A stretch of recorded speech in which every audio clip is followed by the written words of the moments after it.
Hi friends, welcome to my channel Sri fashion and beauty. இன்னைக்கு நம்ம வீடியோவில் ஃப்ளவர்ஸ் எப்படி டிசைன் பண்ணுறதுன்னு பார்க்க போகிறோம். நான் வந்து லாஸ்ட் வீடியோவில் ஒரே ஒரு ஃப்ளவர் மட்டும் டிசைன் பண்ணி காட்டியிருந்தேன். அப்போ சொல்லியிருந்தேன் உங்களுக்கு வந்துட்டு இன்னும் நிறையா ஃப்ளவரோ இல்லை வேறு எதாவது டிசைனாக வந்துட்டு உங்களுக்கு எப்படி ஃபில் பண்ணுறது அப்படின்னு தெரியணும் அப்படின்னா எனக்கு வந்து கமெண்ட்டில் சொல்லுங்கள். நான் வந்து உங்களுக்கு இன்னும் நிறைய வீடியோ போடுறேன் அப்படின்னு சொல்லியிருந்தேன். ஸோ அதில் வந்து நீங்கள் வந்து கமெண்ட் பண்ணியிருக்கீங்க, இன்னும் வந்து வேறு ஏதாவது டிசைனில் வந்து ஃபில் பண்ணி காட்டுங்கக்கா அப்படின்னு சொல்லிட்டு. ஸோ இன்றைக்கி என்ன நினச்சேன் அப்படின்னா, ஃப்ளவரில் பார்த்தீங்கன்னா ஒவ்வொரு ஃப்ளவர்லேயும் ஒவ்வொரு மாதிரி ஸ்டிச்சஸ் போடுவோம். எல்லா ஃப்ளவருக்கும் ஒரே மாதிரி ஸ்டிச் போட மாட்டோம். இப்போ வந்து நம்ம மேக்ஸிமம் வந்துட்டு அந்த ஃப்ளாட் லோடு அதுதானே பார்த்துருக்கோம். ஸோ அதனால ஃப்ளவரில் வந்துட்டு நிறைய ஃப்ளவரில் எப்படி வந்து டிசைன் பண்ணலாம் அப்படின்னு சொல்லிட்டு ஒரு குறிப்பிட்ட ஃப்ளவர் மட்டும் நான் வந்து எடுத்து போட போகிறேன். கிட்டத்தட்ட மீதி எல்லாம் இருக்கிற எல்லா ஃப்ளவர்ஸும் அப்படி தான் இருக்கும். அது மட்டும் இல்லாமல் இன்னைக்கு வீடியோவில் ஒரு 2-3 ஃப்ளவர் மட்டும் காட்டுறேன். நெக்ஸ்ட் வீடியோவில் இதோட கண்டினியூவேஷனாக பார்ட் 2வாக அதில் வந்துட்டு இன்னும் 2-3 ஃப்ளவர் போட போகிறேன். நான் நிறைய ஸ்டிச்சஸை ஒரே வீடியோவில் காட்டினேன் அப்படின்னா உங்களுக்கு ரொம்ப கன்ஃபியூஸ் ஆகும். இன்னொன்று என்னென்னா அதை வந்து நான் உங்களுக்கு டீட்டெயிலாக சொல்லி கொடுக்க முடியாது, டைம் பத்தாது. ஓகே, இந்த ஃப்ளவர் வந்து எப்படி ஃபில் பண்ணலான்னு பார்த்துடலாங்களா? சரி வாங்க வீடியோக்குள்ள இருக்கலாம்.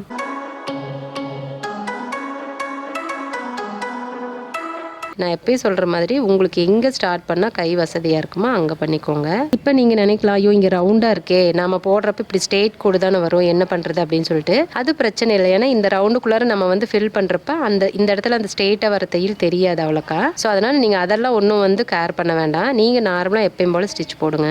என்ன பண்ணணும் அப்படின்னா, இப்போ இங்கேருந்து நூல் எடுத்துட்டேன் இல்லைங்களா, எடுத்தோன்னே இங்கே குத்தக்கூடாது. ஸோ இங்கே குத்துனா பக்கத்தில் ஒரு ஸ்டிச் போடுறப்ப தள்ளி வந்துடும். அப்போ என்ன பண்ணணும்னா, இந்த கோட்டை ஒட்டி கொஞ்சம் உள்ள தள்ளி, அதாவது 2 ஸ்டிச் அந்த இடத்துல வரணும். அதுக்கு தகுந்த மாதிரி நம்ம வந்து ஸ்டிச் போட்டுக்கணும். இப்போ இங்கே குத்திட்டு பாருங்கள், இதுக்கு பக்கத்துலேயே குட்டிலாம். அப்போ நார்மலாகவே கோட்டுக்குள்ளார தானே ஸ்டிச் வந்திருக்கு. ஸோ அதுக்காக தான். அதே மாதிரி இங்கே குத்திட்டு ரொம்ப இழுத்து குத்தாதீங்க, பக்கத்துலேயே ஒரு குட்டி லாக்கு. நான் பாருங்கள் நூலை அப்படியே லூஸாக தான் பிடிச்சிருக்கேன். ரொம்ப வந்துட்டு டைட்டாக இழுத்து போட்டிங்கன்னா இந்த துணி வந்து இப்படி சுருங்கும். ஸோ அதுக்கப்புறம் பக்கத்தில் ஒரு குட்டி லாக்கு. நீங்கள் இது போடுறப்ப கண்டிப்பாக நல்லா நெருக்கமாக போடணும், உள்ளே வந்து துணி தெரியாத அளவுக்கு. இங்கே வர இந்த அகலம் ஜாஸ்தியாக நம்ம கொஞ்சம் தள்ளி போட்டுக்கணும். நம்ம ஒரு இடத்துல ஒரு மாதிரி போடுறோம் அப்படின்னா எல்லா இடத்துலையும் அதே வராது. அந்த டிசைனோட அகலம் எவ்வளோ இருக்கோ ஸோ அதுக்கு தகுந்த மாதிரி கொஞ்சம் தள்ளி போட்டுக்கணும். அதே மாதிரி இந்த மாதிரி ஸ்டிச்சஸ்க்கு நம்ம வந்து அதிகமாக ஃப்ளாட்டாக தான் போடுவோம். கீழே வந்து பேஸ் கொடுத்து எம்போஸை அதிகம் போட மாட்டோம்.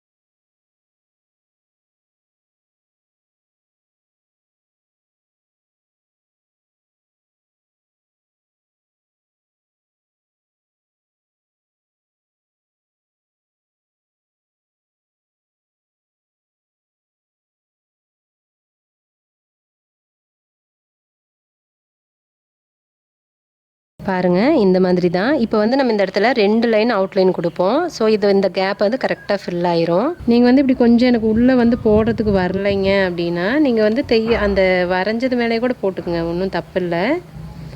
நம்ம அவுட்லைன் வந்துட்டு சிங்கிள் லைன் கூட கொடுத்துக்கலாம்.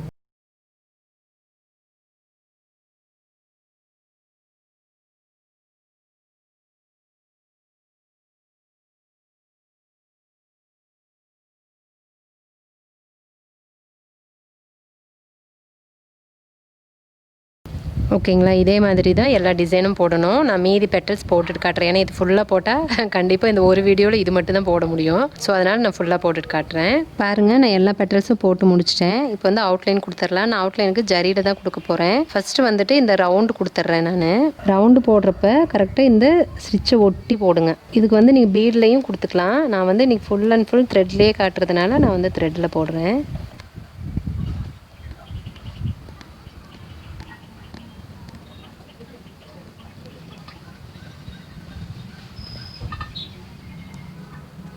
இப்போ நான் இந்த இடத்துல கொண்டு வந்துட்டேன். ஸோ அப்படியே வந்துட்டு பெட்டல்ஸ்க்கு ஃபுல்லாக அவுட்லைன் கொடுத்துட போகிறேன்.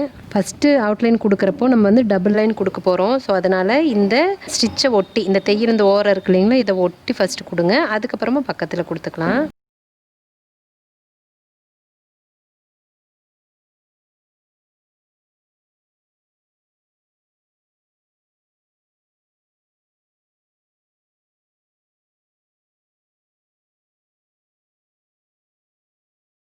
இந்த இடத்துல முடிச்சிட்டேன் இல்லைங்களா, இந்த இடத்துல முடிச்சுட்டு இந்த உள்ள ஒரு லைன் வந்து செயின் ஸ்டிச் கொடுத்துருக்கோம் இல்லைங்களா, அதுக்கு உள்ளார ஒரு குத்து குத்திக்கோங்க. ஸோ அப்போ வந்து இந்த லாக் வந்துட்டு கொஞ்சம் நகராது, அப்படியே நல்லா லாக் பண்ணிக்கும். ஸோ அதுக்காக தான்.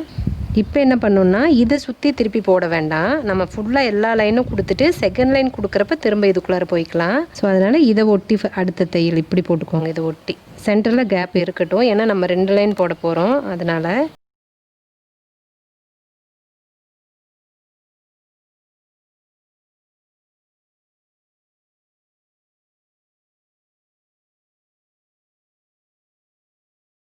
இப்போ பாருங்கள், ஃபஸ்ட் லைன் வந்து போட்டு முடிச்சிட்டோம். ஸோ திரும்ப செகண்ட் லைன் போடணும் இல்லைங்களா, அதுக்கு இதுக்கு பக்கத்துலேயே நடுவில் குத்திட்டு வாங்க. குத்திட்டு வந்துட்டு ஸோ இதை ஒட்டியே அப்படியே போட்டு வர வேண்டியது தான். இப்போ ஃபஸ்ட்டு செயினை ஒட்டி தான் போடணும். தள்ளி போட்டிங்க அப்படின்னா கேப்பு விழுந்துடும், அசிங்கமாக போயிடும். இப்போ பாருங்கள், இங்கே வந்து கேப்பே இல்லாமல் 2 செயினும் ஒட்டி இருக்குது.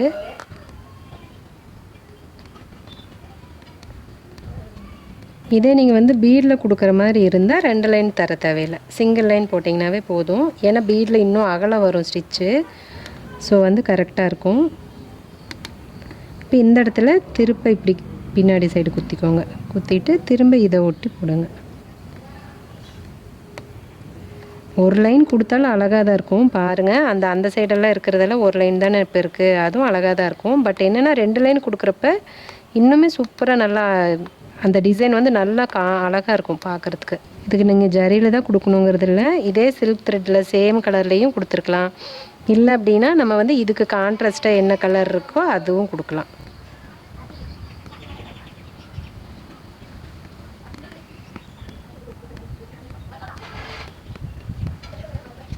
இப்போ பாருங்கள், நம்ம 2 லைனும் போட்டோம். ஸோ மேலே கொண்டுட்டு போய் நம்ம எண்ணாட் போட்டுக்கலாம். இந்த இடத்துல விட்டுட்டு இந்த இடத்துல போட்டு எடுத்துக்கலாம்.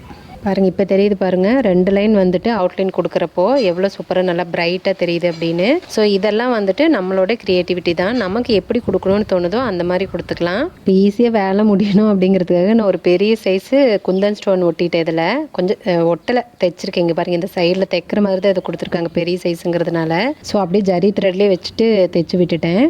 ஏன்னா கண்டிப்பாக இதுக்கு வந்து ஃப்ரெஞ்ச் நட்டு தான் மேக்ஸிமம் போடும். அப்படி இல்லைன்னா சின்னதாக ஸ்டோன் ஒட்டிட்டு ஃபுல்லாக ஒரு 2 லைன் 3 லைன் வந்துட்டு சுகர் பீடோ இல்லாட்டி ஸ்டோன் செயினும் கொடுப்போம். ஸோ இதை வந்துட்டு இதில் அப்படியே கொடுத்துட்டு இருந்தால் ரொம்ப லேட் ஆகும். ஸோ அதனால தான் நான் இந்த மாதிரி காட்டிட்டேன். இந்த டிசைன் போடுறதுக்கு பாருங்கள், நான் சென்ட்ரல் வந்து ஒரு குந்தன் ஸ்டோன் ஒட்டியிருக்கேன். இதை சுற்றியும் வந்து சுகர் பீடு வச்சுட்டு ஒரு லைன் அவுட்லைன் கொடுத்துடலாம்.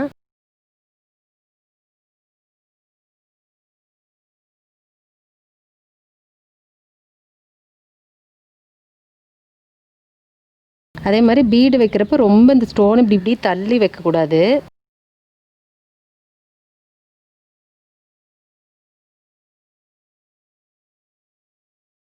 நான் இப்போ இங்கே நூல் எடுத்திருக்கேன். நூல் எடுக்கிற பார்த்தீங்கன்னா இந்த பீடை ஒட்டி கீழே நூல் இருக்கிற மாதிரி பார்த்துக்கோங்க. அப்போ தான் இந்த இடத்துல கேப் விழுகாமல் கரெக்டாக வரும். இப்போ வந்து நம்ம எந்த இடத்துல வேணாலும் ஸ்டார்ட் பண்ணிக்கலாம், இங்கே தான் பண்ணணுங்கிறது இல்லை.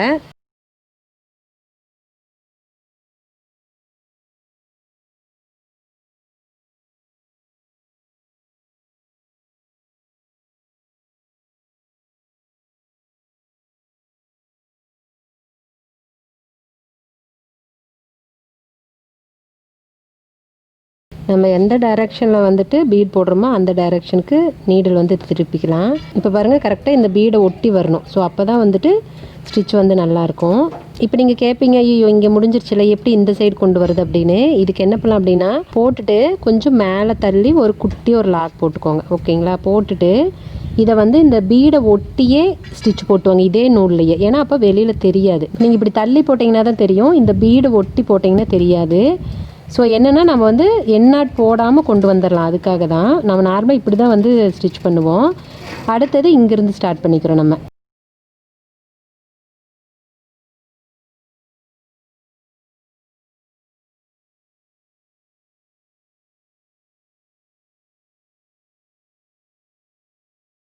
இப்போ இந்த இடத்துல ஒரு பீடு நமக்கு தேவைப்படும். ஸோ இந்த கேப்புக்கு தகுந்த மாதிரி பீடு வச்சுக்கோங்க. இப்போ இந்த 2 பீடுக்குள்ளார சும்மா கொஞ்சமாக உள்ளே குத்திட்டு அப்படி குத்திட்டு எடுத்திங்கன்னா அந்த இப்போ லாஸ்ட்டாக குத்தின பீடு வந்து நகராது. ஸோ அதுக்காக இல்லாட்டி திரும்பிக்கு ஒரு மாதிரி. ஸோ இதே நூலை இந்த பக்கம் கொண்டு வந்துக்குங்க. கொண்டு வந்துட்டு இப்போ மறுபடியும் இங்கேருந்து ஸ்டார்ட் பண்ணிக்கலாம். ஸோ இதே மாதிரி தான் எல்லாமே வந்து ஃபில் பண்ண போகிறோம். இப்போ பாருங்கள் ஃபுல்லாக பீடில் வந்துட்டு அவுட்லைன் கொடுத்து முடிச்சிட்டேன். இப்போ வந்து உள்ளே ஃபில் பண்ணுறேன். உள்ளே ஃபில் பண்ணுறதுக்கு இந்த இடத்துல நூல் எடுத்திருக்கேன். இதுவும் சேம் அதே தான், சாட்டின் ஸ்டிச் மாதிரியே தான். இது பேர் இதுக்கும் சாட்டின் ஸ்டிச்சுன்னு தாங்க சொல்லுவாங்க. லோடு சாட்டின் எல்லாமே ஒன்று தான். என்னென்னா லோடு அப்படின்னா மேக்ஸிமம் கிராஸாக போடுவோம், இதெல்லாம் வந்துட்டு ஸ்ட்ரைட்டாக போடுவோம், அவ்வளோதான் வித்தியாசம். இந்த உள்ளே குத்துறப்போ கொஞ்சம் பீடை தள்ளி அடுத்த ஸ்டிச், அதாவது குட்டி லாக் வந்து கொஞ்சம் பீடு தள்ளி குத்துற மாதிரி குத்துங்க. ஸோ அப்போ வந்துட்டு கரெக்டாக உங்களுக்கு வந்து அந்த அப்போ வந்து கரெக்டாக உங்களுக்கு அந்த கேப் தெரியாது இருக்கும். ஸோ அதுக்காக இப்போ பாருங்கள் இதுவும் அப்படி தான். கீழே வந்து அகலம் கம்மியாக இருக்குது, மேலே வந்து அகலம் ஜாஸ்தியாக இருக்குது. ஸோ என்ன பண்ணோம் அப்படின்னா இந்த கீழே கொண்டுட்டு போகிற ஸ்டிச்சு 2-3 ஸ்டிச் வந்துட்டு ஒன்று மேலே ஒன்றே போட்டுக்கணும். ஸோ அப்போ தான் கரெக்டாக இருக்கும். ஏன்னா எல்லா டிசைனும் ஒரே நேராக இருக்காது, நம்ம தான் அதுக்கு தகுந்த மாதிரி டிசைன் போட்டுக்கணும்.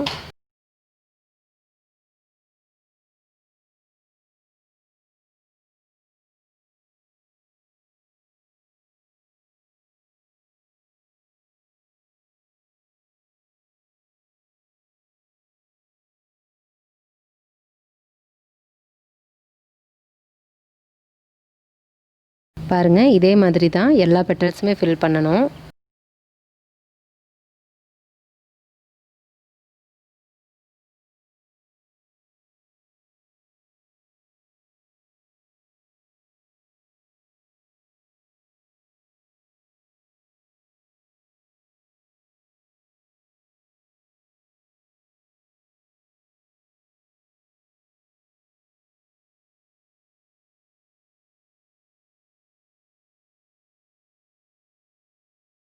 பாருங்கள் ஃபுல்லாக ஃபில் பண்ணி முடிச்சிட்டேன்.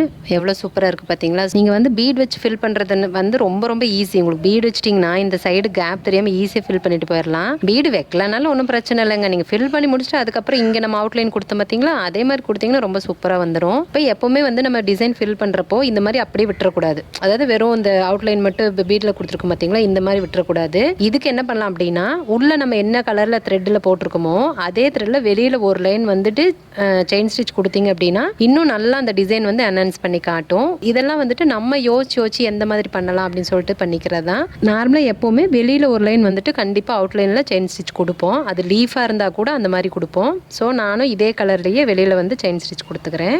ரொம்ப அந்த பீடை வந்து தள்ளியும் போடக்கூடாது, அதுக்காக பீடை விட்டு ரொம்ப கேப்பும் வந்துடக்கூடாது. அந்த செயின் போட்டிருக்கிறது தெரியணும், அதுக்கு தகுந்த மாதிரி போட்டுக்கோங்க. ஏன்னா ரொம்ப பீடுக்குள்ளார போட்டிங்கன்னா செயின் போட்டிருக்கிறது தெரியாது, அதுக்காக தான். இங்கே வந்து கொஞ்சம் தூரம் இப்படி உள்ளே கொண்டுட்டு போயிட்டு அப்புறம் வெளியில் எடுத்துகிட்டு வாங்க.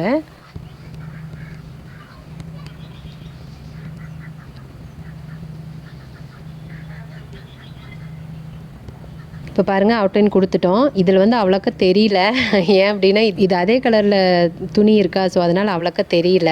ஒருவேளை இது வந்து கான்ட்ராஸ்ட்டாக வேறு கலரில் இருந்திருந்தா, சப்போஸ் இந்த மாதிரி கலர் வந்து இப்படி இங்கே போட்டிருந்தோம் அப்படின்னா இந்த அவுட்லைன் வந்து நல்லா டார்க்காக தெரிஞ்சிருக்கும். ஸோ கண்டிப்பாக நீங்கள் வந்துட்டு இதே மாதிரி ட்ரை பண்ணி பாருங்கள். ஓகேங்க, இந்த வீடியோவில் நான் இந்த 2 ஃப்ளவரோட முடிச்சுக்கிறேன். ஏன் அப்படின்னா ரொம்ப வந்துட்டு நிறைய நேரம் ஆகுது உங்களுக்கு சொல்லிக் கொடுக்கறதுனால, நான் ரொம்ப மெதுவாக போடுறேன்னா, ஸோ அதனால் டைம் ரொம்ப ஆகுது. அதனால் நம்ம 2 ஃப்ளவராக வந்துட்டு ஒவ்வொரு வீடியோவில் நம்ம போட்டுக்கலாம். அப்பதான் உங்களுக்கு வந்து ரொம்ப ஈஸியாக புரியும். நான் பாட்டுக்கு டக்குன்னு போட்டு போயிட்டுனா கண்டிப்பாக அது உங்களுக்கு புரியாது.